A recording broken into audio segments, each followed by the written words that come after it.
অনেক দিন আগে একটা রাজা ছিল, যাকে রাজত্ব করতে করতে অনেক সময় হয়ে গেছে, তার চুলও সাদা হয়ে গেছে।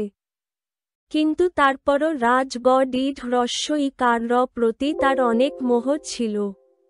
একদিন সে তার দরবারে একটা বড় উৎসব আয়োজন করল এবং তার গুরু ও বন্ধু রাজাদেরও সাদরে আমন্ত্রণ জানাল।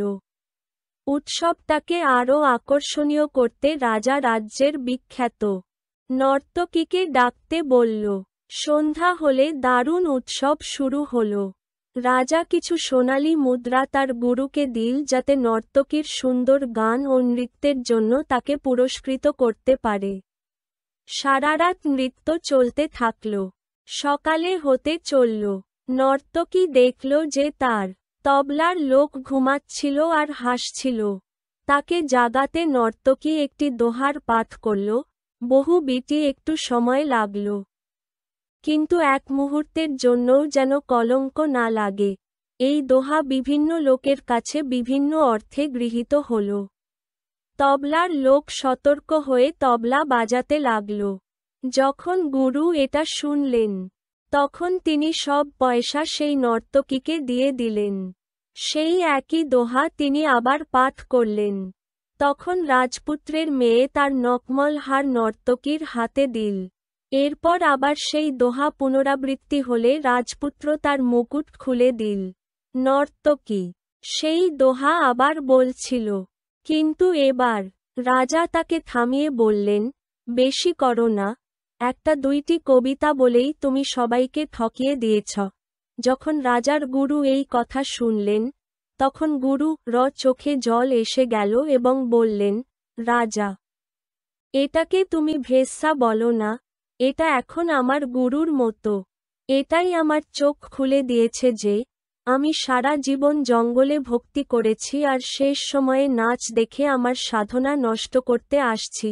রাজা মেয়ে বলল, আপনি তো আমার বিয়ে করতে চাচ্ছিলেন না, আজ আমি আপনার মহাবতের সাথে পালিয়ে গিয়ে আমার জীবন নষ্ট করতে চেয়েছিলাম। কিন্তু এটাই আমাকে সুমতি দিয়েছে যে কখনো তো তোমার বিয়ে হবে কেন? রাজা বলল, বাবা, তুমি আমাকে রাজ্য দিচ্ছ না। আমি তোমার সৈনিকদের সাথে মিলে তোমাকে মেরে ফেলতে পারতাম, কিন্তু এই নর্তকীই আমাকে বুঝিয়েছে যে রাজ্য তো তোমারই হবে। কেন বাবা তোমার রক্তের কলঙ্ক মাথায় নেব? রাজা যখন এই কথা শুনলেন, তখন তারও উপলব্ধি হল। রাজা ভাবলেন, কেন না আমি এখনই আমার ছেলের রাজ্য তিলক করে দিই। গুরুও তো এখানে আছেন।